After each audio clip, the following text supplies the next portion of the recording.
প্রিয় বন্ধুরা, আশা করি সবাই ভালো আছেন। আমি কোলোরেক্টাল ক্যান্সার সার্ভাইভার রাতুল।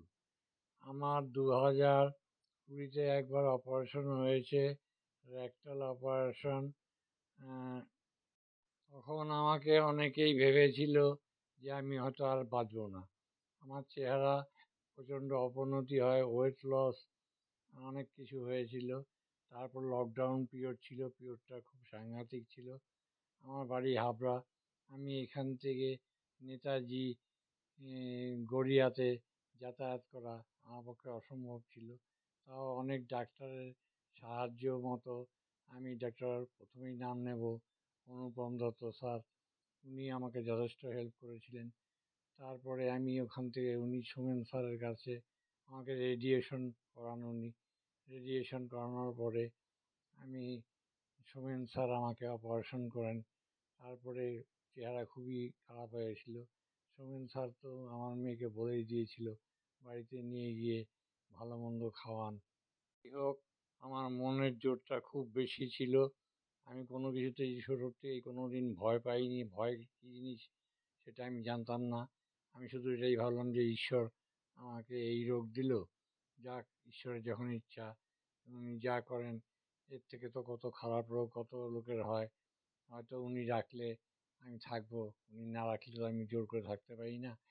এই ভেবে তারপরে স্যাররা আমাকে এত আদর যত্ন করলেন, আমি এত ভালো ট্রিটমেন্ট পেলাম, নেতাজির তুলনা হয় না। ওখানকার স্টাফ থেকে শুরু করে, সিকিউরিটি গার্ড থেকে শুরু করে প্রত্যেকের অমায়িক ব্যবহার পেয়েছি। তার আগে আমি গেছিলাম চিত্তরঞ্জন অন্য হসপিটালে, সেসব কথা আরেকদিন বলবো, সেসব ঘটনা। তা যাই হোক, নেতাজির থেকে বাড়ি আসার পরে আমি আমার পরিবারের লোকের ভালোবাসা, সহানুভূতি, সব কিছু এগুলো প্রচণ্ড দরকার। আর তখন আর্থিক অবস্থাটা খুব খারাপ ছিল, সে আমার চেহারাও ভেঙে গেছিল।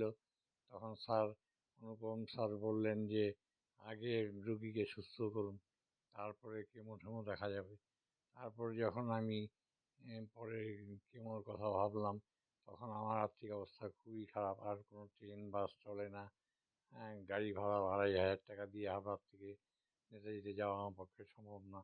তখন আমি স্যারের কাছে কেঁদে দিলাম, স্যার, আমার ট্রিটমেন্ট করা হবে না, আমি আর ট্রিটমেন্ট করতে পারছি না। আপনি হতে পারে আপনি যদি আমাকে কোনো গভর্নমেন্টের হসপিটালে রেফার করে দিন, কারণ হাবড়ার থেকে শিয়ালদা একটা ট্রেন চলতো রেলের স্টাফদের জন্য। ওই ট্রেনটায় আমি হয়তো এনআরএসের কথা ভেবেছিলাম, ওখানে গিয়ে আমি ট্রিটমেন্ট করতে পারি। তখন স্যার খুব কষ্ট পেয়েছিলেন, বললেন যে না পেরে স্যার আমাকে বললেন, ঠিক আছে, আমি এনি গভর্নমেন্ট হসপিটাল রেফার করে দিচ্ছি, তবে আপনার কাছে রিকোয়েস্ট, আপনি কয়েকটা কেমো নেবেন, কয়েকটা কেমো নিলেই আপনি ভালো হয়ে যাবেন, আপনি এটা কিন্তু ভুল করবেন না। অনেক কষ্ট পেয়েছি, একটা ব্যাগ কেনার ক্ষমতাও ছিল না। অনেক কষ্ট করে বম্বে অষ্টমী অ্যাসোসিয়েশনের সাথে যোগাযোগ করে ওদের থেকে আমি অনেক সাহায্য পাই। তারপরে আমি হার্নিয়া বেল্ট বানানো শুরু করি, পায়ে মেশিন চালিয়ে হার্নিয়া বেল্ট আমাদের অষ্টমীদের জন্য বানাতে শুরু করি। সেটাতে আমি সাফল্য পাই।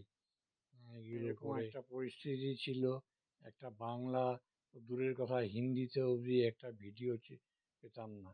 কি করে ব্যাগ লাগায়, কি করে কোথায় পেস্ট পাওয়া যায়, কিছুই জানতাম না। অনেক কষ্ট করতে হয়েছে। তারপরে আস্তে আস্তে সবই জানতে পারলাম। আমি নিজে গ্রুপ খুললাম।